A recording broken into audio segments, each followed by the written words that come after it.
당장 나가세요. 여기는 당신 같은 사람이 올 곳이 아니에요. 강남의 한 고급 레스토랑. 62세 이철수는 믿을 수 없다는 표정으로 상대를 바라봤습니다. 아들의 상견례 자리였죠.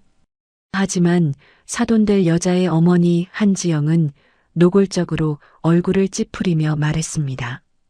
무슨 냄새가 이렇게 지독해요? 환기 좀 시켜주세요. 25년간 노량진 수산시장에서 생선 가게를 운영해 온 철수. 그의 손에 밴 비린내가 문제였죠. 화장실에서 30분을 손을 씻었지만 소용없었습니다. 솔직히 말씀드릴게요. 이런 분이 우리 사돈이 된다는 게 너무 창피해요. 지영의 차갑고 모욕적인 말에 철수는 고개를 숙였습니다. 결국 식사도 못하고 쫓겨나듯 나온 철수. 아들 민주는 아무 말도 하지 못했죠. 하지만 얼마 후 놀라운 반전이 펼쳐집니다. 체면과 돈을 그토록 중요하게 여기던 그 사돈댁이 하루아침에 몰락하고 결국 철수 앞에 무릎을 꿇게 되는데요. 시청 전 좋아요와 구독이 영상 제작에 큰 힘이 됩니다. 환기 좀 시켜주시겠어요? 강남의 한 고급 레스토랑. 샹들리에가 화려하게 빛나는 실내에서 한 여자가 종업원을 불렀습니다. 무슨 냄새가 나는 것 같아서요. 여자의 목소리는 낮았지만 날카로웠죠. 바로 옆 테이블에 앉아있던 62세 이철수는 그 말을 듣는 순간 얼굴이 붉어졌습니다. 오늘은 아들 민준의 상견례가 있는 날이었죠. 철수는 새벽 4시부터 시장에서 생선을 손질했습니다. 아들의 중요한 날이라 서둘러 일을 마치고 집에 돌아와 샤워를 했죠. 옷도 새로 산 것을 입었습니다. 하지만 25년간 생선을 만져온 손에서 비린내가 완전히 사라지지는 않았습니다. 철수는 조용히 손을 무릎 위에 올려놓았어요. 손가락 사이사이를 비누로 몇 번이고 씻었는데도 여전히 미세한 냄새가 남아 있었죠. 어머니, 괜찮으세요? 철수의 맞은편에 앉은 여자가 옆자리의 중년 여성에게 물었습니다. 바로 아들 민준의 여자친구 수진이었죠. 그리고 수진 옆에 앉은 사람이 수진의 어머니 한지영이었습니다. 지영은 50대 중반으로 보였습니다. 명품 핸드백을 테이블 옆에 두고 있었고 손목에는 고가의 시계가 채워져 있었죠. 아니야, 괜찮아. 지영이 대답했지만 표정은 편하지 않았습니다. 계속해서 코를 훔쳤죠. 철수는 가슴이 답답해졌습니다. 아들 민준이 옆에서 안절부절 못하는 게 보였어요. 아버지, 물 좀 드실래요? 민준이 조심스럽게 물었습니다. 철수는 고개를 끄덕이며 물잔을 받았죠. 하지만 마시려던 순간 지영이 다시 종업원을 불렀습니다. 저기요, 창문 좀 열어주시겠어요? 종업원이 당황한 표정으로 대답했습니다.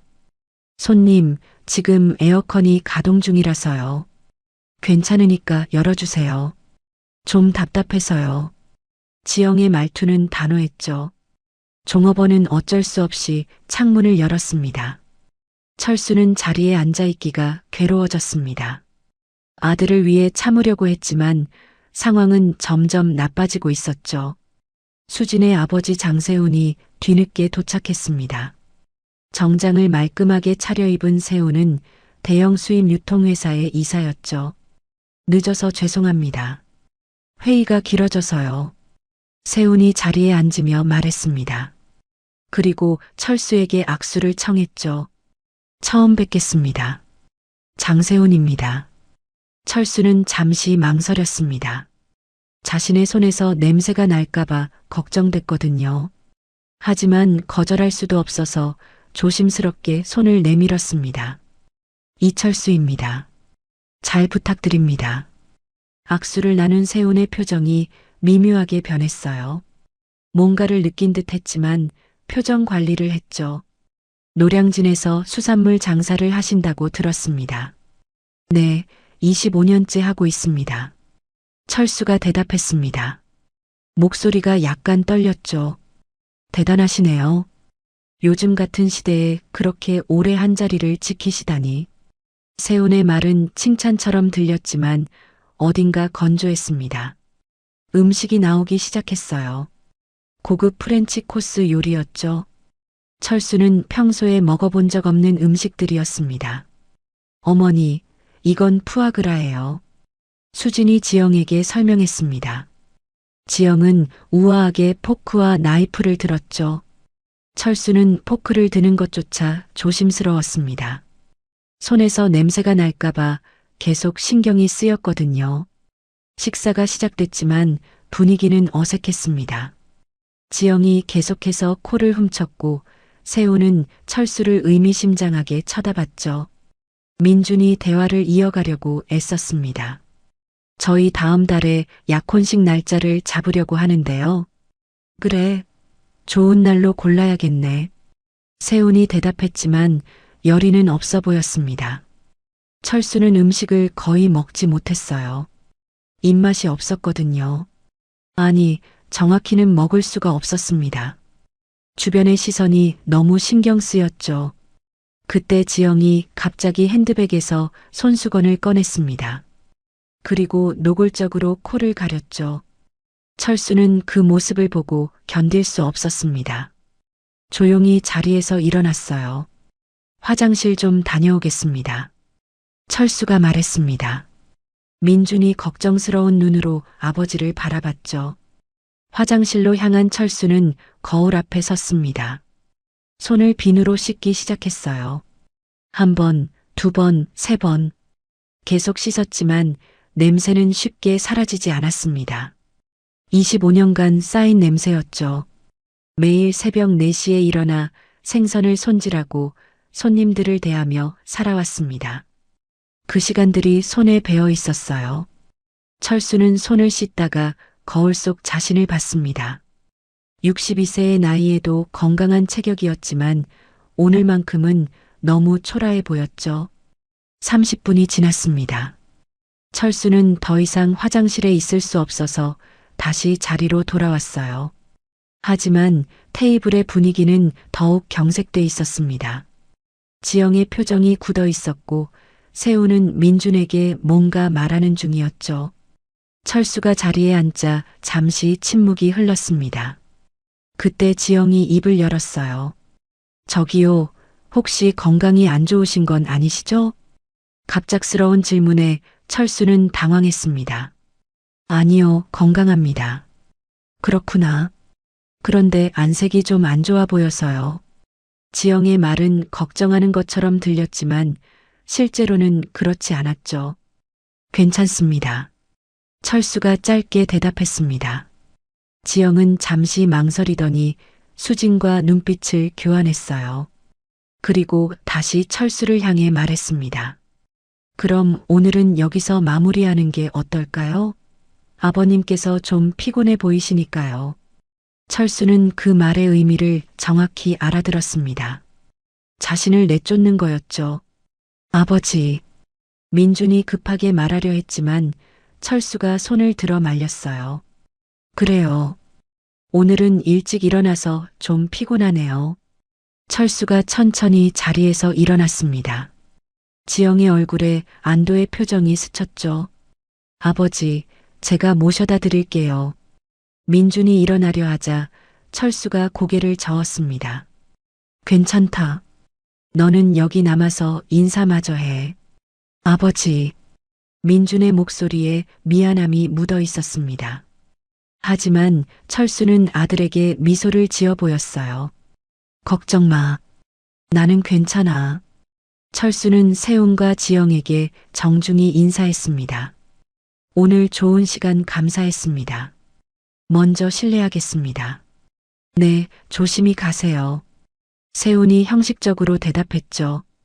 철수는 레스토랑을 나왔습니다. 밖으로 나오니 차가운 바람이 얼굴을 스쳤어요. 그는 지하철역으로 향했습니다. 화려한 강남 거리를 걷는 동안 철수는 자신이 너무 작아 보였죠. 지하철에 올라탄 철수는 빈자리에 앉았어요. 그리고 자신의 손을 내려다봤습니다. 이 손으로 25년을 일했는데 철수는 속으로 중얼거렸습니다. 집에 도착했을 때는 이미 밤이었어요. 작은 빌라의 2층에 있는 집. 철수는 현관문을 열고 들어갔습니다. 불을 켜지 않고 어둠 속에 앉아 있었죠. 아들에게 미안했고 자신이 부끄러웠습니다. 창밖으로 노량진 수산시장의 불빛이 보였어요. 저곳에서 25년을 살았는데 오늘 같은 수모를 당할 줄은 몰랐죠. 철수는 한숨을 쉬며 소파에 누웠습니다. 잠은 오지 않았어요. 밤 11시가 넘어서 민준이 집에 돌아왔습니다. 현관문을 여는 소리에 철수는 일어나 앉았어요. 아버지, 왜 불도 안 켜고 계세요? 민준이 거실 불을 켰습니다. 철수의 얼굴이 드러났죠. 그냥 쉬고 있었다. 철수가 담담하게 말했습니다. 민준은 소파에 앉으며 아버지를 바라봤어요. 표정이 복잡했죠. 아버지, 왜 그렇게 가셨어요? 민준의 목소리에 비난의 뉘앙스가 섞여 있었습니다. 철수는 가슴이 철렁했어요. 건강 안 좋다고 해서 먼저 나왔지. 그게 무슨 말씀이세요? 누가 봐도 쫓겨난 거잖아요. 민준의 말이 날카로워졌습니다. 미안하다. 철수가 고개를 숙였어요. 미안하다고요? 아버지, 저 정말 창피했어요. 민준이 목소리를 높였습니다. 손님들이 다 쳐다봤어요. 수진 어머니는 계속 코를 막고 있었고요. 철수는 아무 말도 할 수 없었습니다. 아들의 말이 가슴에 박혔죠. 제가 얼마나 부탁했어요. 오늘만큼은 시장 일하지 말고 쉬라고요. 민준이 계속 말했습니다. 나도 최대한 조심했어. 손도 여러 번 씻고. 조심한다고 되는 게 아니잖아요. 25년 동안 뱃 냄새가 하루아침에 없어져요? 민준의 말에 철수는 할 말을 잃었어요. 내가 좋아하는 여자인데 내가 망쳤구나. 정말 미안하다. 철수가 다시 사과했습니다. 민준은 한숨을 쉬며 방으로 들어가 버렸죠. 문 닫히는 소리가 유난히 크게 들렸습니다. 철수는 다시 혼자 남겨졌어요. 아들의 말이 계속 머릿속을 맴돌았습니다. 저 정말 창피했어요. 그 말이 가장 아팠죠. 철수는 욕실로 갔습니다. 그리고 손을 씻기 시작했어요. 비누를 칠하고 문지르고 또 문지르고 1시간이 넘게 손을 씻었습니다. 손가락이 쭈글쭈글해졌지만 계속 씻었죠. 하지만 냄새는 여전했어요. 25년 동안 쌓인 냄새는 하루아침에 사라지지 않았습니다. 새벽 3시가 되어서야 철수는 욕실에서 나왔어요. 손은 붉게 부어 있었죠. 잠자리에 누웠지만 잠이 오지 않았습니다. 천장을 바라보며 이런저런 생각을 했어요. 내가 다른 일을 했더라면 어땠을까? 철수는 자책했습니다. 하지만 25년 전으로 돌아갈 수는 없었죠. 그때 아내가 세상을 떠나고 어린 민준을 키워야 했습니다. 손에 잡히는 일이 생선 장사밖에 없었어요. 새벽 4시. 평소 같으면 일어나서 시장으로 가야 할 시간이었죠. 하지만 오늘은 일어날 기력이 없었습니다. 철수는 침대에 누워 있었어요. 아침 8시쯤 민준이 출근 준비를 하며 나왔습니다. 철수의 방문을 지나치며 잠깐 멈칫했지만 말을 걸지 않았죠. 현관문이 닫히는 소리가 들렸습니다.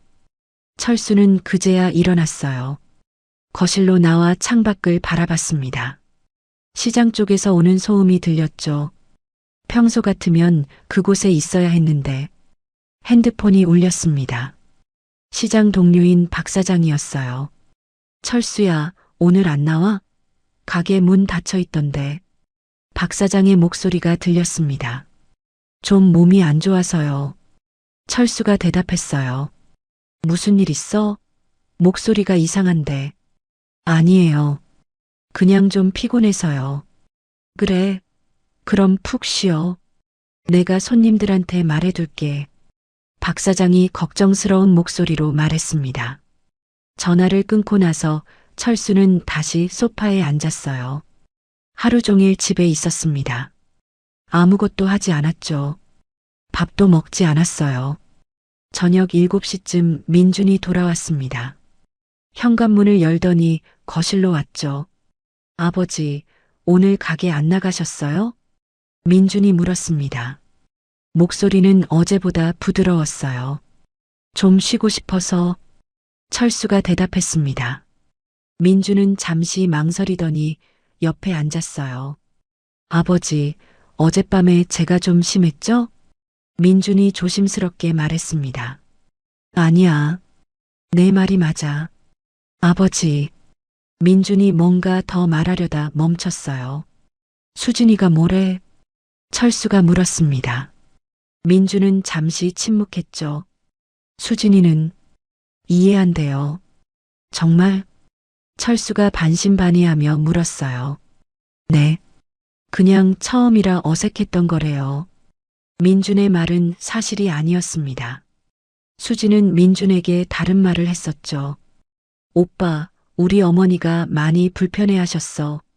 수진이 민준에게 전화로 말했었습니다. 제가 아버지한테 말씀드릴게.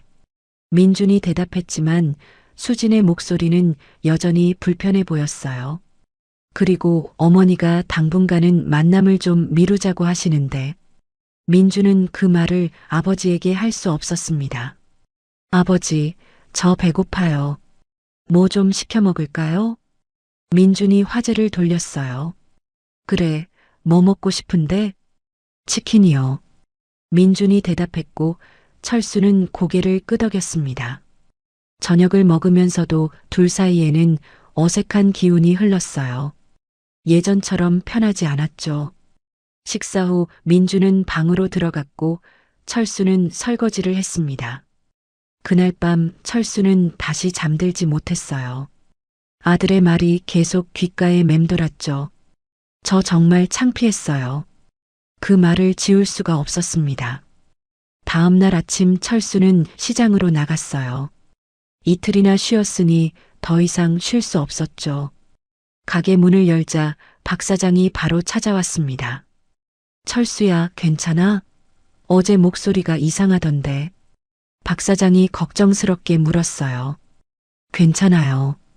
그냥 좀 피곤했어요. 철수가 웃으며 대답했습니다. 그런데 상견례는 잘 됐어? 박 사장이 물었고 철수는 잠시 말을 멈췄죠. 잘 됐어요. 철수가 짧게 대답했습니다.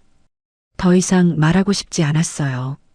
박 사장은 뭔가 눈치를 챈 듯했지만 더 묻지 않았습니다. 철수는 평소처럼 생선을 손질하기 시작했어요. 하지만 마음은 편하지 않았죠. 손님들이 하나둘 찾아왔습니다. 단골 할머니가 왔어요. 사장님, 요즘 기운이 없으시네요? 할머니가 철수를 보며 말했습니다. 아니에요. 괜찮아요. 철수가 웃으며 대답했지만 할머니는 믿지 않는 표정이었죠. 뭔가 걱정거리 있으시죠? 제가 보면 알아요. 할머니의 말에 철수는 아무 대답도 하지 못했습니다. 사람 사는 게 다 그렇지 뭐. 힘든 일도 있고 좋은 일도 있고. 할머니가 위로의 말을 건넸어요. 감사합니다. 철수가 고개를 숙였습니다. 그날 하루도 무사히 지나갔어요. 하지만 철수의 마음은 여전히 무거웠습니다. 저녁에 집에 돌아왔을 때 민주는 없었죠. 연락도 없었어요. 철수는 혼자 저녁을 먹었습니다. 라면을 끓여 먹으며 텔레비전을 봤어요. 하지만 내용은 머릿속에 들어오지 않았습니다. 밤 10시가 넘어서 민준이 돌아왔어요. 아빠, 주무셨어요? 민준이 조용히 물었습니다. 아니, 안 잤어. 철수가 대답했어요. 저 오늘 수진이 만나고 왔어요. 민준이 말했습니다. 그래, 잘 지내? 철수가 물었고 민준은 잠시 망설였죠. 네, 잘 지내요. 민준의 대답은 짧았습니다. 철수는 더 묻지 않았어요. 물어봐도 솔직한 대답을 들을 수 없을 것 같았거든요. 며칠이 그렇게 지나갔습니다. 철수와 민준 사이의 거리는 점점 멀어졌어요. 일주일이 지났습니다. 민준은 수진을 계속 만났지만 철수에게는 그 얘기를 하지 않았어요. 철수도 굳이 묻지 않았죠. 서로 조심스러워진 관계였습니다. 어느 토요일 오후 철수는 시장에서 일을 마치고 집으로 돌아왔어요. 현관문을 열자 민준이 거실에 앉아 있었습니다. 혼자 있는 게 아니었죠. 수진이 함께 있었어요. 아버지, 오셨어요? 민준이 일어서며 인사했습니다.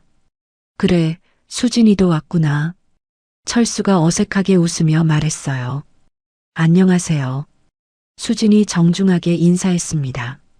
하지만 표정이 편해 보이지 않았죠. 앉아. 내가 뭐 좀 준비할게. 철수가 부엌으로 향했어요. 괜찮아요, 아버지. 저희 곧 나가려고요. 민준이 급하게 말했습니다. 그래. 어디 가는데? 영화 보러 가요. 민준이 대답했어요. 그럼 저녁은? 저녁도 밖에서 먹을게요. 민준과 수진은 곧 집을 나갔습니다. 철수는 다시 혼자 남았죠. 창밖을 보니 두 사람이 나란히 걸어가는 모습이 보였어요.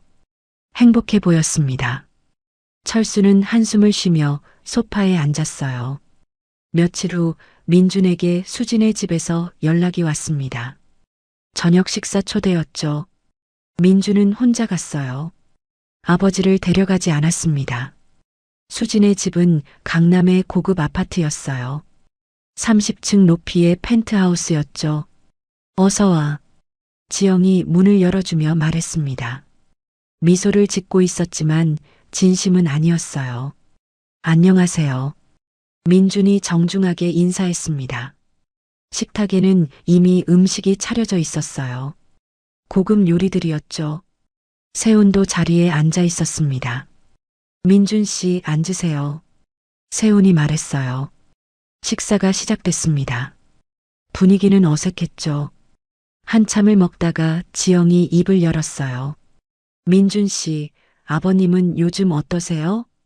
갑작스러운 질문에 민준은 당황했습니다. 네, 잘 지내세요. 그렇군요.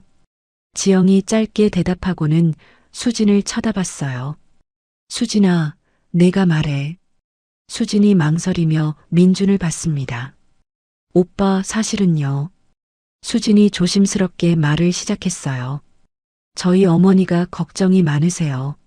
무슨 걱정이요? 민준이 물었습니다. 결혼하면 명절에 시댁 가야 하잖아요. 수진이 말끝을 흐렸죠. 민준은 무슨 말인지 알아챘어요. 제 아버지 때문인가요? 민준의 목소리가 낮아졌습니다. 지영이 끼어들었어요. 오해하지 마세요. 아버님이 나쁘다는 게 아니에요. 그럼 뭔데요? 민준이 따져 물었습니다. 그냥 생활 방식이 좀 다르잖아요. 지영의 말은 애둘렀지만 의미는 명확했죠. 냄새 때문이시죠? 민준이 직설적으로 물었어요. 지영은 잠시 침묵했습니다. 민준 씨도 이해하실 거예요. 결혼은 두 사람만의 문제가 아니잖아요. 세훈이 끼어들었어요. 저는 제 아버지를 창피하게 생각하지 않아요. 민준이 단호하게 말했습니다. 우리도 그렇게 생각하라는 게 아니에요. 다만 현실적으로 좀 고민이 필요하다는 거죠. 지영이 말했어요. 현실적으로요? 제 아버지는 평생 정직하게 일하셨어요. 민준의 목소리가 떨렸습니다. 알아요. 하지만요. 지영이 더 말하려 하자 민준이 자리에서 일어났어요. 죄송하지만 저는 이만 가보겠습니다. 오빠. 수진이 민준의 손을 잡았지만 민준은 뿌리쳤습니다. 집에 돌아온 민준은 화가 나 있었어요. 철수는 그런 아들을 보며 물었죠. 무슨 일 있었니? 아무 일 없어요. 민준이 짧게 대답하고 방으로 들어갔습니다. 철수는 뭔가 있다는 걸 알았지만 묻지 않았어요. 그날 밤 민준은 수진에게 전화했습니다. 수진아, 우리 어떻게 할까? 민준이 물었어요. 오빠 미안해. 어머니가 너무 신경 쓰시는 것 같아. 수진의 목소리가 조용했습니다. 나는 상관없어. 우리 그냥 결혼하자. 하지만 오빠 아버지와 우리 어머니가 계속 이렇게 불편하면 어떡해? 그건 시간이 지나면 괜찮아질 거야. 민준이 말했지만 확신은 없었어요. 며칠 후 철수는 시장에서 박 사장과 이야기를 나누고 있었습니다. 철수야, 너 요즘 얼굴이 왜 그래? 걱정거리 있어? 박 사장이 물었어요. 아니에요. 괜찮아요. 철수가 대답했지만 박 사장은 믿지 않았습니다. 나한테 말해봐. 우리 몇 년을 같이 일했는데. 박 사장의 말에 철수는 한숨을 쉬었어요. 사실은요. 철수가 상견례 때 있었던 일을 말했습니다. 뭐? 그게 무슨 말이야? 박 사장이 화를 냈어요. 우리가 무슨 나쁜 일 했나? 정직하게 일해서 돈 벌었는데. 형, 괜찮아요. 철수가 박 사장을 진정시켰습니다. 괜찮긴 뭐가 괜찮아. 너무 화나네. 박 사장은 분을 사귀지 못했어요. 그래도 아들이 좋아하는 여자인데 어쩌겠어요. 철수가 쓸쓸하게 웃으며 말했습니다. 너무 착해서 탈이야. 박 사장이 한숨을 쉬었죠. 그날 저녁 철수는 민준에게 조심스럽게 물었어요. 민준아, 수진이랑 요즘 어때? 괜찮아요.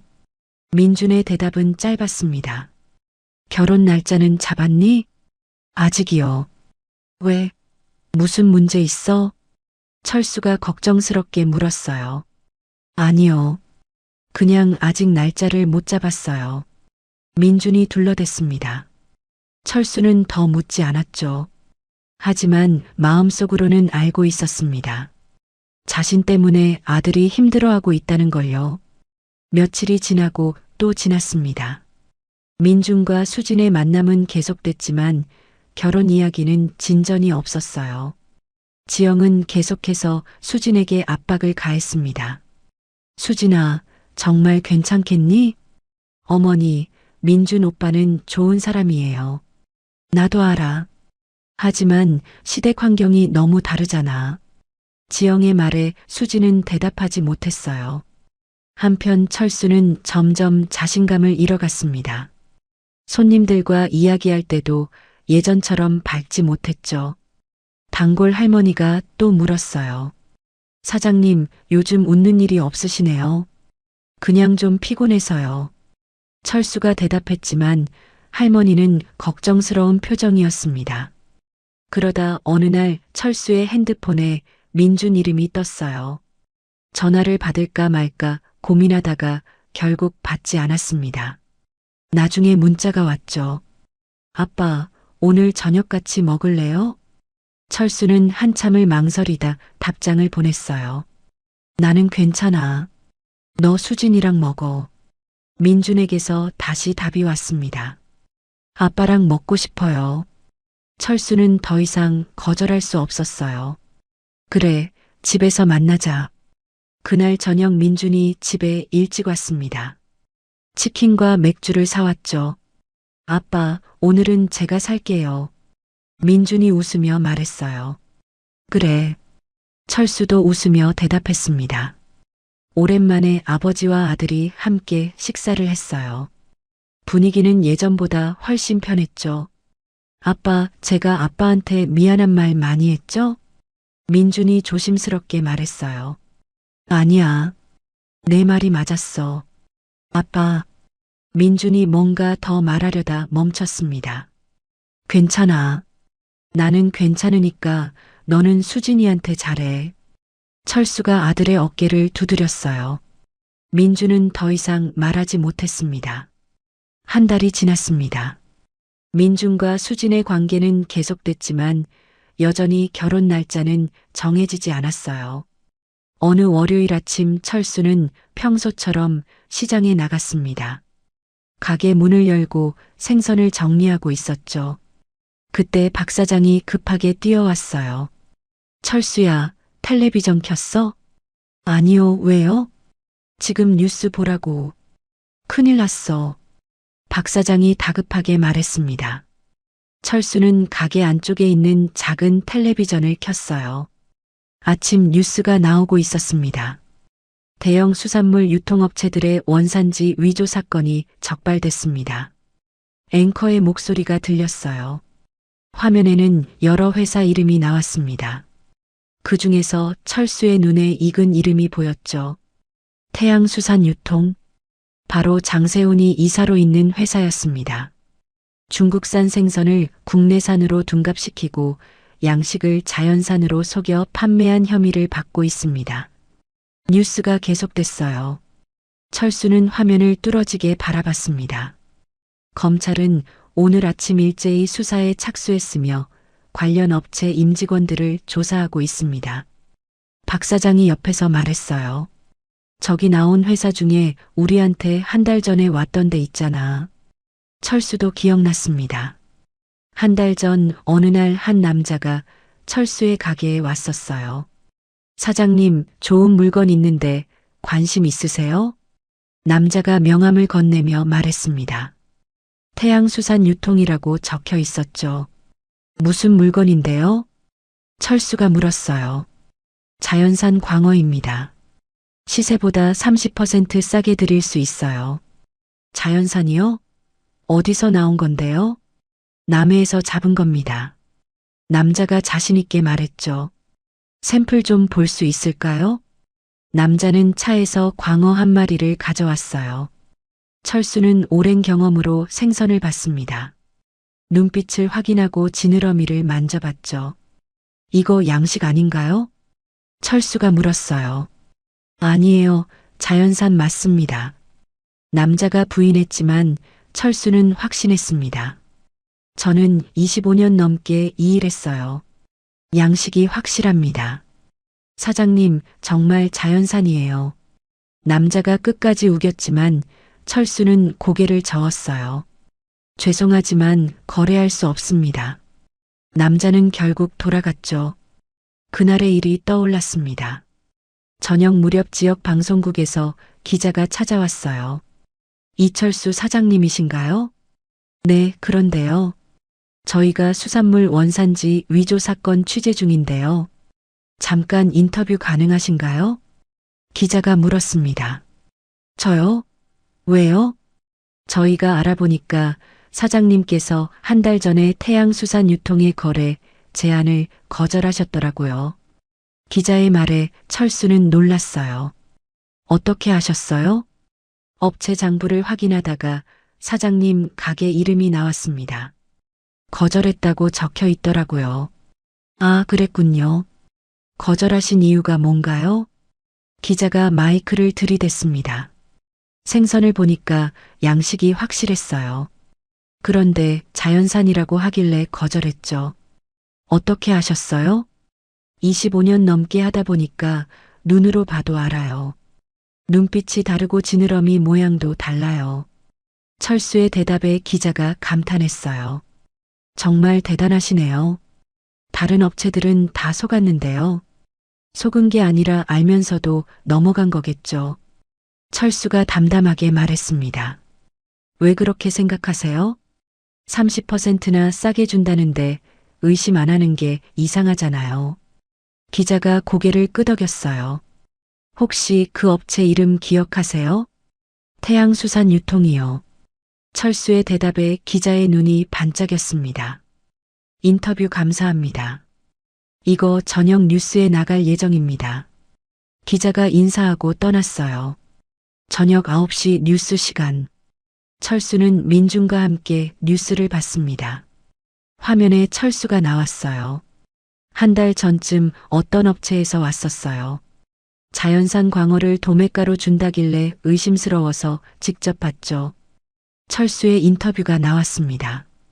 눈빛이 다르고 지느러미 모양이 이상하더라고요. 양식이 확실해서 거절했어요. 아빠, 대단한데요? 민준이 감탄하며 말했어요. 25년 하다 보면 눈 감고도 알아요. 화면 속 철수가 말했습니다. 그때 기자가 물었어요. 그 업체가 어디였나요? 태양수산유통입니다. 철수의 대답과 함께 화면에 회사 정보가 떴어요. 민준의 얼굴이 굳어졌습니다. 아빠, 저기. 민준이 화면을 가리켰어요. 태양수산유통이사 장세훈. 자막이 선명하게 보였습니다. 저 사람. 민준이 말을 잇지 못했어요. 저 사람 수진이 아버지 아니야? 철수도 깨달았습니다. 두 사람은 말없이 화면을 바라봤어요. 뉴스는 계속됐습니다.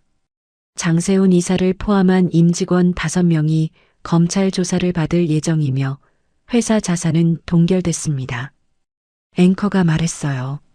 민준의 휴대폰이 울렸습니다. 수진이었죠. 민준은 전화를 받았어요. 오빠. 수진의 목소리가 떨리고 있었습니다. 수진아, 괜찮아? 아빠가 지금 검찰청에 계셔. 어떡하지?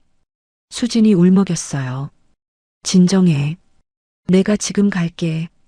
민준이 서둘러 집을 나갔습니다. 철수는 혼자 남아 뉴스를 계속 봤어요. 화면에는 계속해서 태양수산유통 관련 뉴스가 나왔습니다. 철수는 복잡한 심정이었어요. 한편 수진의 집에서는 난리가 났습니다. 지영이 전화를 붙잡고 있었어요. 여보, 어떻게 된 거예요? 지영이 다급하게 물었습니다. 나도 잘 모르겠어. 회사에서 갑자기 검찰이 들이닥쳤어. 세훈의 목소리가 떨리고 있었어요. 언제 나올 수 있어요? 모르겠어. 변호사 좀 알아봐줘. 전화가 끊어졌습니다. 지영은 주저앉았어요. 수진이 어머니를 부축했죠. 엄마, 괜찮아. 아빠는 아무 잘못 없으실 거야. 수진이 위로했지만 확신은 없었습니다. 현관 초인종이 울렸어요. 민준이었죠. 수진이 문을 열어줬습니다. 오빠. 수진이 민준에게 안겼어요. 괜찮아. 내가 있잖아.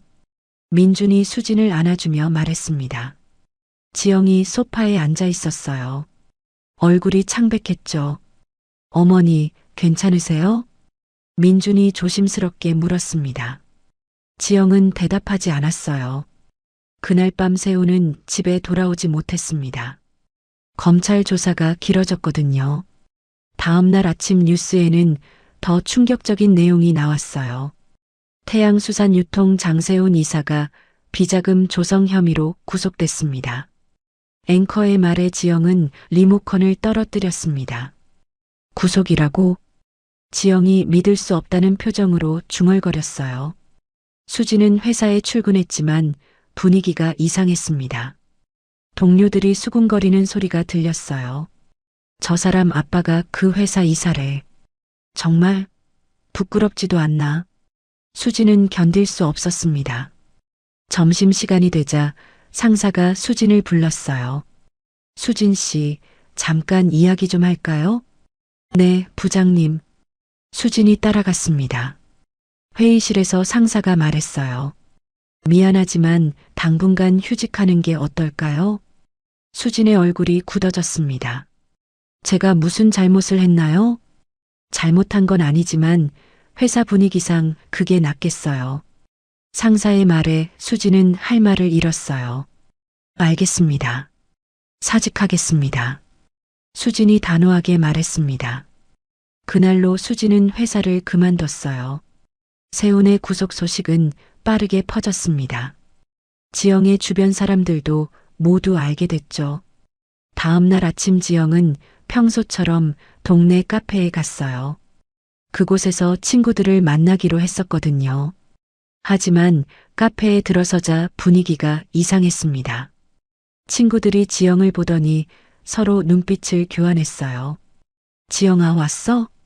한 친구가 어색하게 인사했습니다. 응, 미안. 좀 늦었지? 지영이 자리에 앉으며 말했어요. 아니야. 우리도 방금 왔어. 친구가 대답했지만 표정이 불편해 보였죠. 잠깐의 침묵이 흘렀습니다. 아, 저기, 지영아. 우리 오늘 일찍 가봐야 할 것 같아. 한 친구가 핑계를 댔어요. 벌써?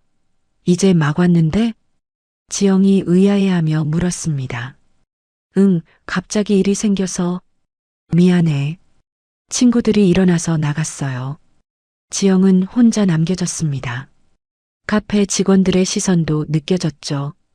집으로 돌아가는 길에 지영은 아파트 입구에서 이웃을 만났어요. 안녕하세요. 지영이 인사했지만 상대방은 고개만 살짝 끄덕이고 지나갔습니다. 예전 같으면 반갑게 인사를 나눴을 텐데요. 집에 들어온 지영은 소파에 주저앉았어요. 현실이 실감났습니다. 며칠 후 더 큰 충격이 왔어요. 세무서에서 연락이 온 겁니다. 장세훈 씨 배우자분이신가요? 네, 그런데요. 탈세 혐의로 재산 조사가 들어갑니다. 협조해 주세요. 지영은 전화를 끊고 멍하니 앉아 있었어요. 다음 날 세무조사관들이 집에 왔습니다. 집 안 곳곳을 뒤지기 시작했어요. 서류를 가져가고 통장을 확인했죠. 어머니, 이거 다 가져가는 거예요? 수진이 불안한 표정으로 물었습니다. 조사가 끝날 때까지 압류됩니다. 조사관이 무뚝뚝하게 대답했어요. 명품 가방들도 목록에 올라갔습니다. 고급 시계도 압류 목록에 포함됐죠. 이것들까지요? 지영이 항의했지만 소용없었어요. 재산 형성 과정을 확인해야 합니다. 조사관의 말은 단호했습니다. 조사관들이 떠나고 나자 집안은 텅 빈 것처럼 느껴졌어요. 며칠 후 은행에서 연락이 왔습니다. 고객님, 대출 상환이 연체됐습니다. 지영이 확인해 보니 세운 명의의 계좌가 모두 동결돼 있었어요. 어떻게 하면 되나요? 우선 연체금부터 납부하셔야 합니다. 은행 직원이 말했습니다. 얼마인데요? 2천만 원입니다. 지영은 현기증이 났어요. 그런 돈이 어디 있나요? 통장을 확인하니 남은 돈은 100만 원도 안 됐습니다. 지영은 급하게 친구들에게 연락했어요. 여보세요, 혜진아. 나 좀 도와줄 수 있어? 지영이 오랜 친구에게 전화했습니다. 무슨 일인데? 친구의 목소리가 조심스러웠어요. 사실 지금 좀 어려운 상황이라 돈을 좀 빌려줄 수 있을까? 지영아, 미안한데 우리도 요즘 형편이 안 좋아서. 친구가 핑계를 대며 전화를 끊었습니다. 다른 친구들에게도 연락했지만 결과는 같았어요. 모두 외면했습니다. 지영은 처음으로 세상의 차가움을 느꼈어요. 돈이 있을 때는 모두가 친절했는데요. 수진이 걱정스러운 얼굴로 물었습니다. 엄마, 어떡해요? 일단 집부터 팔아야 할 것 같아. 지영이 한숨을 쉬며 말했어요. 여기서 나가야 해요? 수진이 놀라며 물었습니다. 다른 방법이 없어. 지영의 목소리가 떨렸습니다. 부동산에 연락했어요. 금매로 내놓을 수밖에 없었죠. 시세보다 훨씬 낮은 가격에 집이 팔렸습니다. 이사할 곳을 알아봤어요. 강남에서 멀리 떨어진 변두리의 작은 빌라였죠. 월세 50만 원, 보증금 1,000만 원. 예전 같으면 생각도 못했을 집이었습니다. 이사하는 날 지영은 짐을 정리하며 눈물을 흘렸어요. 명품 가방들은 이미 압류당했고 고급 가구들도 팔아야 했습니다. 엄마, 괜찮아요? 수진이 어머니를 위로했어요. 괜찮아. 엄마는 괜찮아. 지영이 눈물을 닦으며 말했습니다. 새 집은 좁고 낡았어요. 펜트하우스와는 비교도 안 됐죠. 엘리베이터도 없어서 짐을 계단으로 날라야 했습니다. 지영은 평생 이런 집에 살아본 적이 없었어요. 짐을 다 풀고 나자 밤이 됐습니다. 수진과 지영은 바닥에 앉아 라면을 끓여 먹었어요. 민준이 찾아왔습니다. 어머니, 수진아. 민준이 좁은 현관에 서서 인사했어요. 어서 와, 민준아. 수진이 반갑게 맞이했습니다. 민준은 과일 바구니를 들고 왔었죠. 이거라도 드세요. 민준이 건네며 말했습니다. 고마워. 지영이 받으며 말했어요. 하지만 눈을 마주치지 못했습니다. 민준은 주변을 둘러봤어요. 좁고 낡은 집이었죠. 여기서 지내시기 불편하시겠어요? 민준이 조심스럽게 말했습니다. 괜찮아. 적응하면 돼. 지영이 애써 웃으며 대답했어요. 어머니, 제가 도와드릴 게 있으면 말씀하세요. 민준의 말에 지영은 고개를 저었습니다. 너희들이나 잘 지내. 우리는 괜찮아. 지영의 목소리에 자존심이 묻어 있었어요. 민준이 돌아간 후 수진이 말했습니다. 엄마, 민준 오빠한테 도움받으면 안 돼요? 안 돼. 우리가 저 집안한테 무슨 면목으로. 지영은 여전히 자존심을 버리지 못했어요. 하지만 현실은 가혹했습니다. 다음 날 집주인이 찾아왔어요. 월세 내실 날인데요. 지영이 통장을 확인했습니다. 돈이 부족했어요. 죄송한데 며칠만 기다려 주시겠어요? 지영이 부탁했지만 집주인은 단호했습니다. 다음 주까지만 기다리겠습니다. 그때까지 안 내시면 나가셔야 해요. 집주인이 나가고 지영은 무너져 내렸어요. 수진이 어머니를 부축했습니다. 엄마, 제가 아르바이트라도 할게요. 너는 취업 준비해야지. 하지만 지금 상황에서는 어떡해요? 수진의 말에 지영은 대답하지 못했어요. 며칠 후 지영은 구직 활동을 시작했습니다. 50대 중반의 나이에 경력도 없었죠. 면접을 보러 갔지만 번번이 떨어졌어요. 경력이 없으시네요. 면접관이 서류를 보며 말했습니다. 집에서 살림만 했습니다.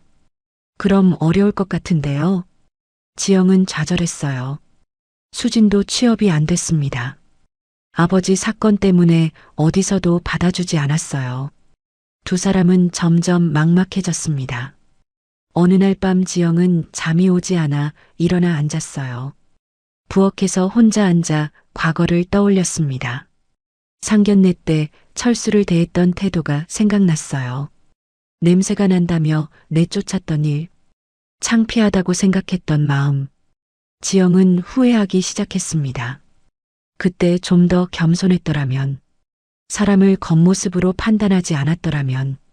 하지만 이미 늦었어요. 수진이 나와서 어머니 옆에 앉았습니다. 엄마 못 주무세요? 응, 잠이 안 와서. 지영이 딸을 보며 말했어요. 엄마, 제가 민준 오빠한테 부탁해 볼까요? 수진이 조심스럽게 말했습니다. 무슨 부탁? 일자리요. 오빠 아버지가 시장에서 아시는 분들 많잖아요. 지영은 자존심이 허락하지 않았어요. 안 돼. 절대 안 돼. 왜요? 지금 우리 상황에서는 우리가 그 집안한테 무슨 낯으로 도움을 청해? 지영이 목소리를 높였습니다. 엄마, 하지만 다른 방법이 없잖아요. 수진의 말에 지영은 대답하지 못했어요. 다음 날 아침 집주인이 다시 찾아왔습니다. 월세 언제 주실 건가요? 집주인의 목소리가 차갑게 식어 있었어요. 조금만 더 기다려주세요. 곧 마련할게요. 지영이 애걸했지만 집주인은 들어주지 않았습니다. 오늘까지만 기다리겠습니다. 오늘 저녁까지 안 주시면 내일 짐 빼세요. 집주인이 나가고 지영은 주저앉았어요. 정말 갈 곳이 없어지는 거였습니다. 수진이 민준에게 전화했어요. 오빠, 지금 통화 가능해? 응, 무슨 일이야? 우리 지금 정말 어려워. 집에서도 쫓겨날 것 같아. 수진의 목소리가 떨렸습니다. 뭐, 그 정도야? 민준이 놀라며 물었어요. 월세를 못 내서 오늘까지 내야 하는데 돈이 없어. 얼마인데? 50만 원. 알았어. 내가 지금 갈게. 민준이 급하게 말했습니다. 1시간 후 민준이 도착했어요. 돈을 꺼내며 수진에게 건넸습니다. 이거 집주인께 드려. 고마워, 오빠. 수진이 눈물을 글썽이며 받았어요. 지영은 안쪽 방에 있었습니다. 민준이 온 걸 알고 있었지만 나오지 않았어요. 자존심 때문이었죠. 민준이 돌아가고 나서 수진이 어머니에게 말했습니다. 엄마, 민준 오빠가 월세 줬어요. 지영은 아무 말 없이 고개를 돌렸어요. 엄마, 이제 그만 자존심 버려요. 우리 정말 힘들잖아요. 수진의 말에 지영은 눈물을 흘렸습니다. 그날 밤 지영은 결심했어요. 내일 아침 철수를 찾아가기로요. 더 이상 버틸 수 없었습니다. 딸을 위해서라도 자존심을 버려야 했죠. 새벽까지 잠을 이루지 못한 지영은 아침 일찍 일어났습니다. 거울을 보니 초췌한 얼굴이 보였어요. 명품 옷은 다 팔아서 입을 게 없었습니다. 평범한 옷을 꺼내 입었어요. 수진이 일어나서 물었습니다. 엄마, 어디 가세요? 잠깐 다녀올게. 지영이 짧게 대답하고 집을 나섰어요. 노량진 수산시장으로 향하는 지하철을 탔습니다. 예전 같으면 택시를 탔겠지만 이제는 지하철비도 아까웠죠. 시장에 도착했을 때는 아침 7시였어요.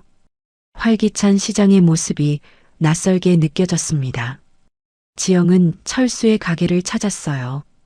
멀리서 철수가 생선을 손질하는 모습이 보였습니다. 지영은 한참을 서 있었어요. 발걸음이 떨어지지 않았거든요. 철수는 평소처럼 생선을 손질하고 있었습니다. 광어를 깨끗이 씻어서 진열대에 올려놓고 있었죠. 그때 누군가 가게 앞에 서 있는 게 느껴졌어요.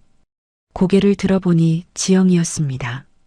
철수는 놀라서 손을 멈췄어요. 지수 어머니. 철수가 먼저 인사했습니다. 안녕하세요. 지영이 고개를 숙이며 답했어요. 목소리가 떨리고 있었죠. 들어오세요. 여기 서 계시면 불편하실 텐데. 철수가 가게 안쪽을 가리켰습니다. 지영은 조심스럽게 들어갔어요. 작은 플라스틱 의자에 앉았습니다. 철수도 앞에 앉았어요. 무슨 일로 오셨어요? 철수가 물었지만 이미 짐작하고 있었습니다. 지영은 한참 동안 말을 하지 못했어요. 손을 꽉 쥐고 있었죠. 저기요. 지영이 겨우 입을 열었습니다. 네, 말씀하세요. 사실은요. 지영의 목소리가 더욱 작아졌어요. 저희가 지금 많이 어려워졌어요. 철수는 조용히 듣고 있었습니다. 신문에서 봤습니다. 많이 힘드시겠어요. 철수의 말에 지영은 눈물이 핑 돌았어요. 제가 그때 정말 잘못했어요. 지영이 떨리는 목소리로 말했습니다. 상견례 때 사장님한테 너무 무례하게 굴었죠. 철수는 고개를 저었어요. 다 지난 일이에요. 아니에요. 제가 정말 오만했어요. 지영이 계속 말했습니다.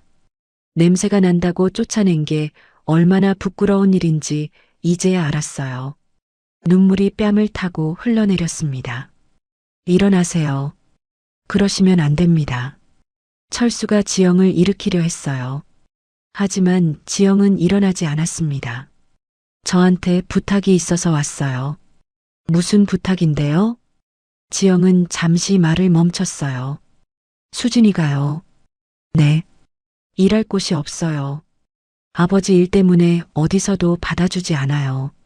철수는 조용히 듣고 있었습니다. 혹시 사장님 아시는 분들 중에 수진이를 써줄 곳이 있을까요?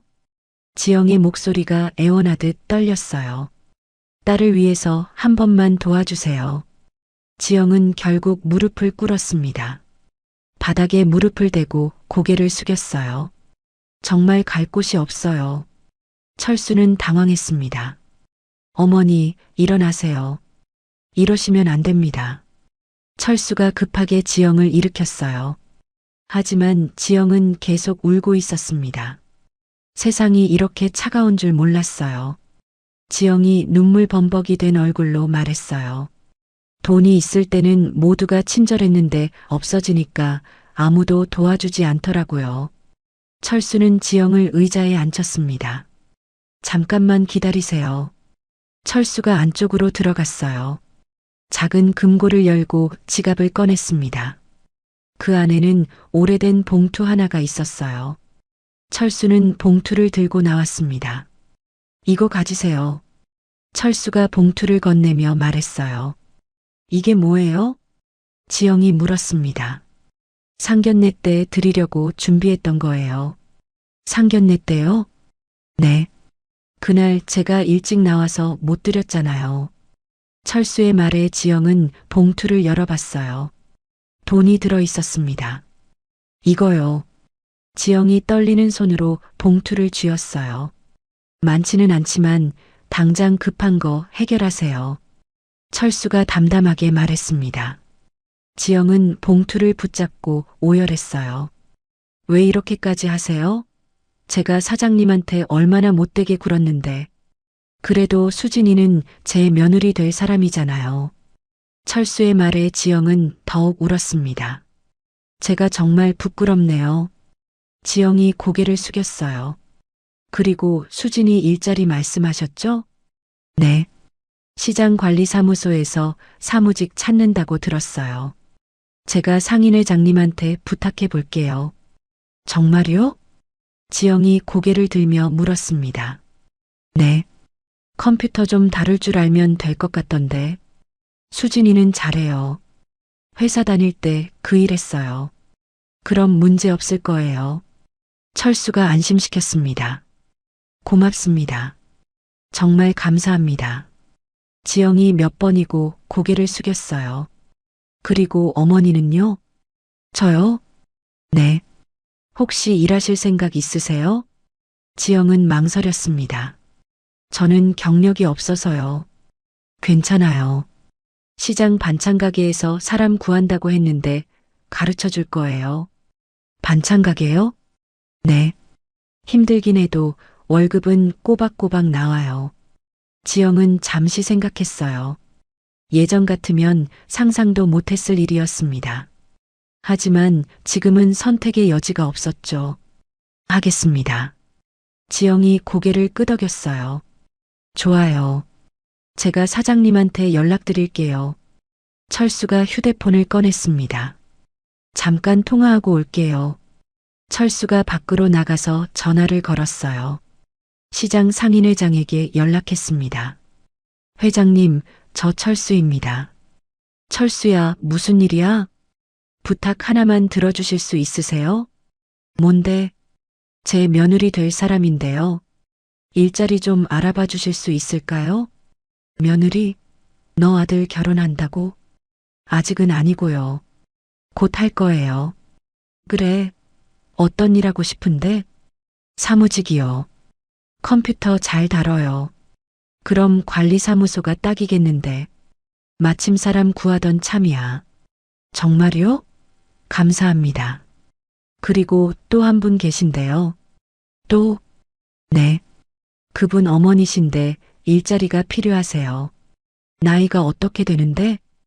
50대 중반이요. 반찬 가게는 어때? 거기서 사람 찾고 있거든. 좋습니다. 부탁드려도 될까요? 알았어. 내가 연락해 볼게. 회장님, 정말 고맙습니다. 뭘? 우리 철수가 부탁하는데 당연히 도와줘야지. 전화를 끊고 철수는 가게로 돌아왔어요. 다 됐어요. 지영이 놀란 표정으로 물었습니다. 벌써요? 네. 내일부터 출근하시면 돼요. 정말 감사합니다. 지영이 일어나서 깊게 허리를 숙였어요. 그만하세요. 가족인데요, 뭐. 철수의 말에 지영은 더욱 부끄러워졌습니다. 사장님, 제가 정말 잘못했어요. 다 지난 일이에요. 이제 새로 시작하면 돼요. 철수가 환하게 웃으며 말했습니다. 지영은 가게를 나섰어요. 손에는 철수가 준 봉투가 쥐어져 있었습니다. 집으로 가는 길에 지영은 계속 울었어요.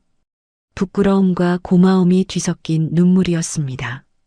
집에 도착해서 수진에게 말했어요. 수진아, 네 엄마. 내일부터 일 나가. 정말요? 어디서요? 노량진 시장관리사무소. 수진이 놀라며 물었습니다. 어떻게요? 민준이 아버지가 알아봐 주셨어. 수진은 감격했어요. 엄마, 정말이요? 응. 그리고 엄마도 일하기로 했어. 엄마도요? 반찬 가게에서. 지영의 말에 수진은 어머니를 꼭 안았습니다. 엄마 고생하셨어요. 아니야. 이제부터 시작이야. 지영이 딸의 등을 토닥였어요.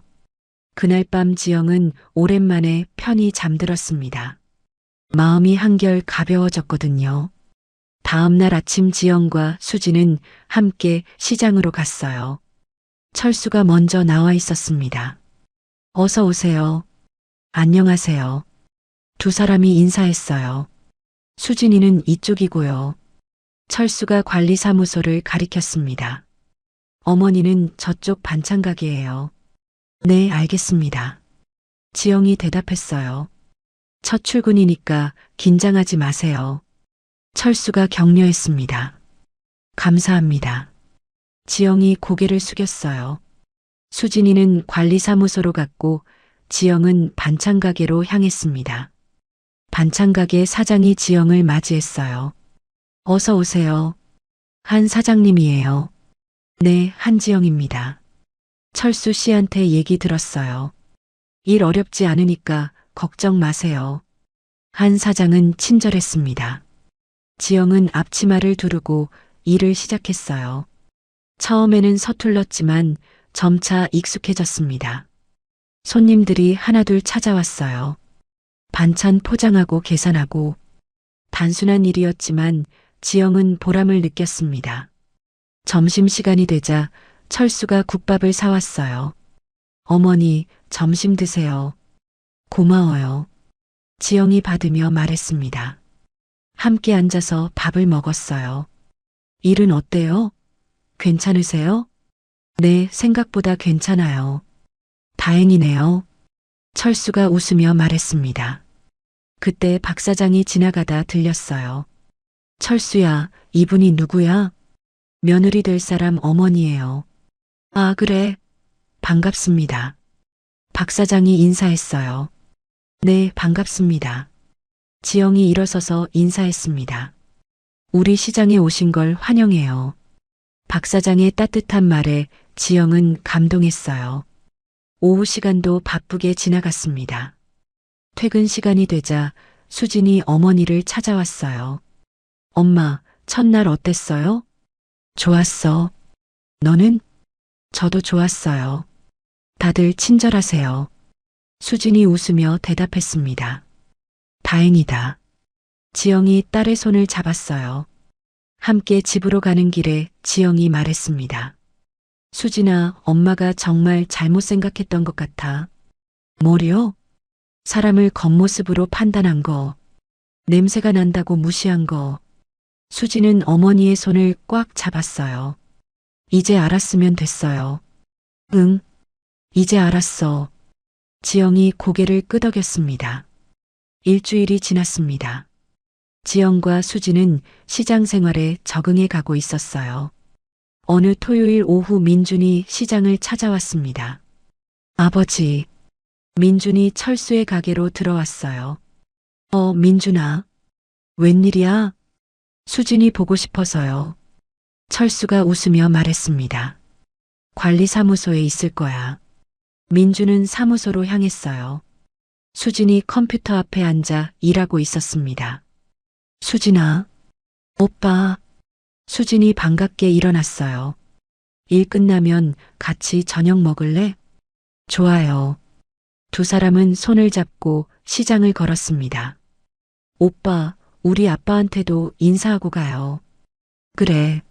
민준과 수진은 철수의 가게로 갔어요. 아버지, 수진이랑 저녁 먹고 올게요. 그래, 잘 다녀와. 철수가 웃으며 손을 흔들었습니다. 저녁을 먹으면서 민준이 말했어요.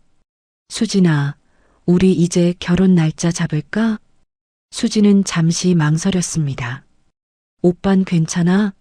우리 집 형편이 이런데. 나는 수진이랑 결혼하는 거지 집안이랑 하는 게 아니야. 민준의 말에 수진은 눈물이 글썽거렸어요. 고마워, 오빠. 뭘, 당연한 거지. 민준이 수진의 손을 잡았습니다. 그럼 다음 달에 할까? 그렇게 빨리요? 응. 더 기다릴 이유 없잖아. 민준의 말에 수진은 고개를 끄덕였어요. 그날 밤 수진은 어머니에게 말했습니다. 엄마, 우리 다음 달에 결혼하기로 했어요. 정말? 민준이가 괜찮대? 네. 오빠가 먼저 얘기했어요.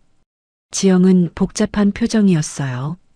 근데 결혼식은 어떻게 하지? 작게 할 거예요. 시장 공터에서 하면 안 될까요? 시장에서? 네. 오빠 아버지 친구분들도 많이 계시잖아요. 지영은 잠시 생각했어요. 예전 같으면 상상도 못했을 일이었습니다. 하지만 지금은 달랐죠. 그래. 그게 좋겠다. 지영이 고개를 끄덕였습니다. 다음 날 민주는 아버지에게 말했어요. 아버지, 제가 다음 달에 결혼하려고요. 정말? 날짜 잡았어? 네. 그런데요. 민준이 조심스럽게 말을 이었습니다. 시장에서 결혼식 해도 될까요? 철수는 놀랐어요. 시장에서? 괜찮겠어? 저희는 괜찮아요. 작게 하고 싶어요. 그래. 내가 원하면 그렇게 하자. 철수가 아들의 어깨를 두드렸습니다. 결혼식 준비가 시작됐어요. 시장 상인들이 모두 도와주기로 했습니다. 철수가 상인회장에게 말했어요. 회장님, 시장 공터 좀 쓸 수 있을까요? 결혼식 하려고? 물론이지. 상인회장이 흔쾌히 허락했습니다. 다른 상인들도 기꺼이 도왔어요. 꽃집 사장은 꽃 장식을 맡았고요. 음식점 사장들은 음식 준비를 자처했습니다. 지영과 수진도 함께 준비했어요. 엄마, 이렇게 많은 분들이 도와주시다니. 수진이 감격하며 말했습니다. 정말 고마운 일이지. 지영도 감동했어요. 결혼식 전날 밤 철수는 민준을 불렀습니다. 민준아, 잠깐 나와. 두 사람은 옥상으로 올라갔어요. 노량진 수산시장의 야경이 보였습니다. 민준아, 아빠가 미안하다. 갑자기 무슨 말씀이세요? 내가 원하는 호화로운 결혼식을 못 해줘서. 철수의 목소리가 무거웠어요. 아빠, 그게 무슨 말씀이세요? 민준이 아버지를 봤습니다. 저는 이게 더 좋아요. 정말이에요. 정말? 네. 진심으로 축하해주는 사람들과 함께하는 게 훨씬 의미 있어요. 민준의 말에 철수는 눈시울이 붉어졌어요. 고맙다, 아들. 아빠가 더 고마워요. 평생 정직하게 사신 모습 보여주셔서. 민준이 아버지를 껴안았습니다. 철수도 아들을 꽉 안았어요. 결혼식 당일 아침이 밝았습니다. 시장 공터에는 이미 많은 사람들이 모여 있었어요. 상인들이 부지런히 움직이며 마지막 준비를 했습니다. 꽃으로 장식된 간단한 무대가 만들어졌어요. 의자들이 줄지어 놓였고요. 음식 테이블도 차려졌습니다. 오전 11시 하객들이 하나둘 도착하기 시작했어요. 시장 상인들이 먼저 왔고요. 민준의 회사 동료들도 왔습니다. 수진의 학교 친구들도 참석했어요. 지영은 긴장한 표정으로 서 있었습니다. 한 사장이 다가와서 말했어요. 지영 씨, 축하해요. 고맙습니다. 지영이 고개를 숙였어요. 딸이 정말 예쁘더라. 한 사장의 말에 지영은 웃었습니다. 정오가 되자 식이 시작됐어요. 수진이 웨딩드레스를 입고 나타났습니다. 화려하지는 않았지만 아름다웠어요. 민주는 정장을 입고 서 있었습니다. 두 사람이 나란히 섰을 때 박수가 터졌어요. 간단한 예식이 진행됐습니다. 사회를 맡은 상인회장이 말했어요. 오늘 이 자리에 모인 우리 모두가 증인입니다. 회장의 말에 사람들이 박수를 쳤어요. 신랑 신부가 서로를 향해 서약했습니다. 저는 수진을 평생 사랑하고 아끼겠습니다. 민준이 말했어요. 저도 민준 오빠를 평생 사랑하겠습니다. 수진이 대답했습니다. 두 사람이 키스하자 함성이 터졌어요. 예식이 끝나고 피로연이 시작됐습니다.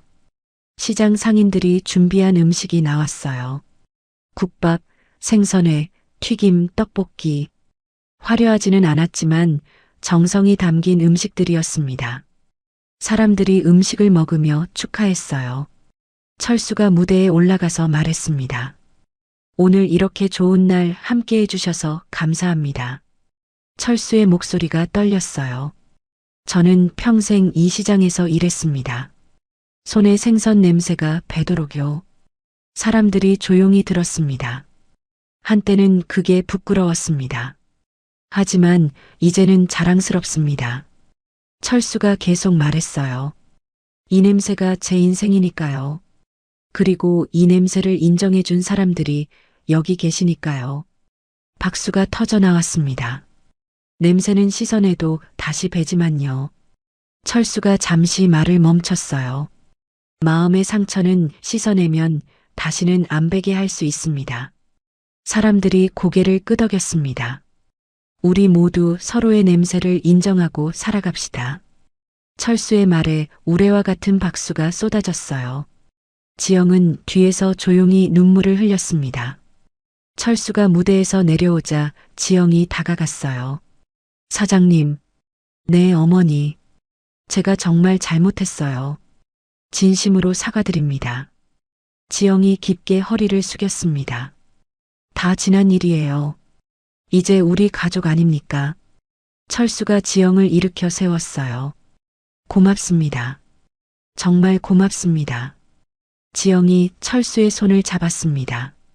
오후 시간 동안 잔치는 계속됐어요. 사람들이 노래를 부르고 춤을 췄습니다. 민준과 수진은 사람들 사이를 다니며 인사했어요. 할머니 한 분이 수진에게 말했습니다.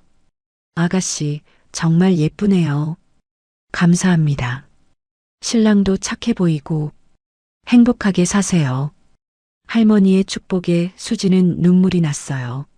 네, 행복하게 살게요. 해가 지기 시작했습니다. 노을이 시장을 물들였어요. 사람들이 하나둘 자리를 떠났습니다. 마지막까지 남은 사람들이 정리를 도왔어요. 철수와 지영, 민준과 수진이 함께 앉아 있었습니다. 오늘 정말 좋았어요. 민준이 말했어요. 우리도 좋았어. 철수가 웃으며 대답했습니다. 사장님, 오늘 정말 고마웠어요. 지영이 진심으로 말했어요. 뭐요? 당연한 일인데요. 아니에요. 저희한테는 정말 큰 은혜예요. 지영의 목소리가 떨렸습니다. 이제 우리 한 가족이니까 그런 말하지 마세요. 철수의 말에 모두가 웃었어요. 밤이 깊어졌습니다. 네 사람은 시장을 천천히 걸으며 이야기를 나눴어요. 아빠, 손 냄새 좀 맡아봐도 돼요? 수진이 갑자기 말했습니다. 응? 철수가 놀라며 물었어요. 수진이 철수의 손을 잡고 냄새를 맡았습니다. 이 냄새가 이제는 좋아요. 수진의 말에 철수는 눈시울이 붉어졌어요. 정말? 네. 이게 아빠의 인생이잖아요. 수진이 웃으며 말했습니다. 철수는 며느리를 꼭 안아줬어요. 고맙다, 우리 딸. 지영도 옆에서 눈물을 닦았습니다. 네 사람은 시장을 걸으며 천천히 집으로 향했어요. 뒷모습이 따뜻해 보였습니다. 결혼 후 2달이 지났습니다. 민준과 수진은 작은 전셋집에서 신혼생활을 시작했어요. 매주 주말이면 시장을 찾았습니다. 어느 일요일 아침 두 사람은 철수의 가게에 나타났어요. 아버지, 오늘 도와드릴게요. 민준이 앞치마를 두르며 말했습니다. 그래, 고맙다. 철수가 웃으며 대답했어요. 민준은 생선을 손질하기 시작했습니다. 처음에는 서툴렀지만 아버지가 가르쳐줬죠. 이렇게 칼을 넣어야 해. 철수가 시범을 보였어요. 아, 이렇게요? 그래, 잘하네. 철수가 아들의 어깨를 두드렸습니다. 아빠, 제 손에도 이제 냄새가 배네요. 민준이 자신의 손을 보며 말했어요. 그래, 이게 우리 집안의 냄새야. 철수가 웃으며 답했습니다. 저는 좋아요. 이 냄새. 민준의 말에 철수는 뿌듯했어요. 한편 수지는 지영과 함께 반찬 가게에서 일하고 있었습니다. 어머니, 이거 맛 좀 봐주세요. 수진이 만든 나물을 지영에게 건넸어요. 맛있네. 잘했어. 지영이 칭찬했습니다. 정말요? 다행이다. 수진이 기뻐하며 말했어요. 요즘 수진이가 요리를 배우고 있었거든요. 한 사장이 직접 가르쳐 주고 있었습니다. 수진 씨, 손재주가 좋으시네요. 한 사장이 감탄하며 말했어요. 감사합니다. 열심히 배우고 있어요. 이렇게 하면 나중에 직접 반찬 가게 하셔도 되겠어요. 한 사장의 말에 수지는 눈이 반짝였습니다. 정말요? 물론이죠. 장사 감각도 있으시고. 수지는 새로운 꿈을 갖기 시작했어요. 점심시간이 되자 네 사람은 함께 모였습니다. 철수가 준비한 국밥을 나눠 먹었어요. 맛있다, 아버지. 민준이 국물을 마시며 말했습니다. 많이 먹어. 철수가 아들의 그릇에 고기를 더 넣어줬어요. 지영이 조심스럽게 말했습니다. 사장님, 한 가지 부탁이 있어요. 뭔데요? 저희가 작은 반찬 가게를 하나 차리고 싶은데요. 지영의 말에 철수는 놀랐어요. 정말요? 좋은 생각인데요. 자본금이 좀 부족해서요. 혹시 조금만 빌려주실 수 있을까요? 지영이 조심스럽게 물었습니다. 빌려드리는 게 아니라 투자하죠. 투자요? 네. 우리 사돈 사업인데 당연히 도와드려야죠. 철수가 흔쾌히 말했어요. 정말 감사합니다. 지영이 고개를 숙였습니다. 그렇게 해서 지영과 수지는 작은 반찬 가게를 시작하게 됐어요. 시장 한쪽에 작은 가게를 얻었습니다. 준비하는 동안 많은 사람들이 도와줬어요. 상인들이 하나씩 필요한 물건을 가져다 줬습니다. 이거 쓰세요. 저거 쓰시면 돼요. 지영은 감동했어요. 정말 고마운 사람들이었습니다. 개업날이 다가왔어요. 민준과 철수도 함께 준비를 도왔습니다. 현수막을 걸고 음식을 준비했어요. 개업 당일 아침 많은 사람들이 찾아왔습니다. 시장 상인들이 먼저 축하하러 왔죠. 지영 씨, 축하해요. 한 사장이 꽃바구니를 들고 왔어요. 고맙습니다. 지영이 눈물을 글썽이며 받았습니다. 철수도 축하 화환을 보냈어요. 가게 앞에 놓인 화환이 눈에 띄었습니다. 사돈 지영, 수진 반찬 가게 개업 축하합니다. 철수 올림. 지영은 그 화환을 보며 또 눈물을 흘렸어요. 손님들이 하나둘 찾아오기 시작했습니다. 이거 얼마예요? 3,000원이에요. 그럼 이거 2개 주세요. 지영이 능숙하게 포장했어요. 수진도 옆에서 계산을 도왔습니다. 오후가 되자 가게는 손님들로 붐볐어요. 맛있다고 소문이 났거든요. 저녁 무렵 철수가 찾아왔습니다. 어때요? 장사 잘 되나요? 네, 생각보다 잘 돼요. 지영이 웃으며 대답했어요. 다행이네요. 사장님, 정말 감사해요. 지영이 진심으로 말했습니다. 뭐요? 가족인데요. 철수가 손을 흔들며 말했어요. 며칠 후 지역 방송국에서 노량진 시장과 이철수 그리고 그의 가족을 조명하는 취재가 들어왔습니다. 아침 일찍부터 카메라가 시장 곳곳을 따라다녔죠. 시장 한켠 반찬 가게에서는 수진과 지영이 분주하게 손님을 맡고 있었어요. 오늘 방송에서 주인공으로 나오신다니 기분이 어떠신가요? 아나운서가 철수에게 마이크를 내밀었습니다. 특별할 것 없어요. 그냥 평소처럼 산 것뿐입니다. 철수가 어색하게 대답했어요. 아나운서는 웃으며 재차 물었죠. 근데 다들 사장님처럼 정직하게 살기 쉽지 않다고 하던데요. 사람마다 사는 방식이 다르죠. 저한테는 제 일과 제 가족이 가장 소중하니까요. 그걸 지키다 보니 남들이 좋게 봐주는 것 같습니다. 철수의 대답이 시장 사람들의 박수를 받았습니다. 카메라는 반찬 가게로 이동했어요. 지영은 앞치마를 두르고 반찬을 포장하고 있었고 수지는 계산대에서 손님을 응대했습니다. 손님들이 줄을 서서 기다렸죠. 사장님, 가게가 왜 이렇게 인기가 많으신가요? 기자가 물었습니다. 저희는 매일 정성껏 만들어요. 저도 한때는 남의 것을 부러워하며 살았습니다. 그런데 이 시장에서 일하다 보니 진짜 중요한 게 뭔지 알겠더라고요. 지영은 자신감 있는 목소리로 말했어요.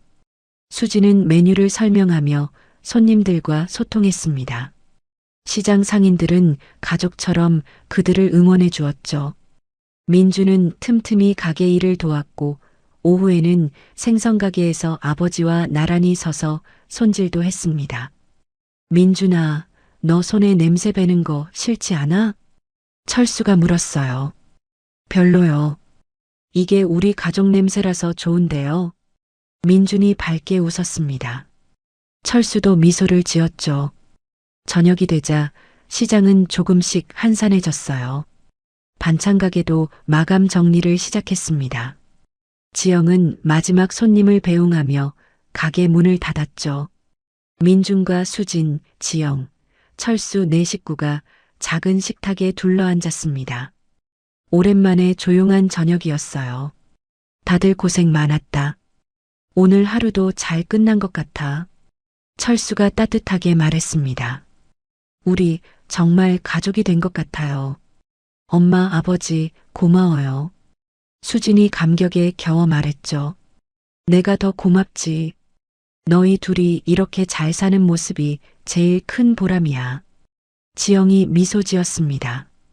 식사가 끝나고 네 사람은 간단한 산책을 하기로 했어요. 밤바람이 차가웠지만 마음은 평온했습니다. 시장의 불빛 아래서 네 사람이 나란히 걷는 모습, 상인들이 건네는 인사, 작은 일상에서 이룬 기적이 그곳에 살아있었죠. 며칠 후 반찬 가게는 동네에 완전히 자리 잡았고 생선 가게도 손님들로 붐비기 시작했습니다. 지영은 힘들 때마다 철수에게 작은 간식을 가져다 주었어요. 수지는 시장 행사가 있을 때 적극적으로 나섰죠.